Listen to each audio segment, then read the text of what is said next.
আসসালামু আলাইকুম। আজকে চলে আসলাম বাঙ্গির এবং আমের বাজারে। বাঙ্গি আম নিয়ে কিছু বিষয় কথা বলবো, অন্য বিষয়ে।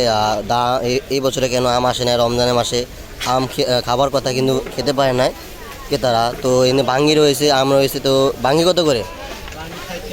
বাঙ্গি 60 টাকা পিস। কেজিতে তো বিক্রি করেন না? কেজিতে বিক্রি করেন আম? আম 120 টাকা। এটা কি রাজশাহী নাকি? রাজশাহী আম, কিন্তু আমের দাম 120 টাকা। দাম একটু বাড়তি, বাজারে আম একটু অ্যাভেলেবেল না। অ্যাভেলেবেল যখন আসবে তখন দামটা কমবে, তখন 80 টাকা 60 টাকা কেজি খেতে পারবেন ভালো ভালো আম। আবার আতাফল কত? আতাফল 160 150 কেজিতে না? তারপর এটা কিরকম মিষ্টি হবে? কোন জায়গায় এটা? রাজশাহী। আর মরিচ কিরকম করে বিক্রি করেন? হালি তো 5টা 20 টাকা, 4টা 20 টাকা এরকমই। আর আম? এটা 50 টাকা, এটা 40 টাকা। ওটা ছোটো সাইজ, এটা বড় সাইজ।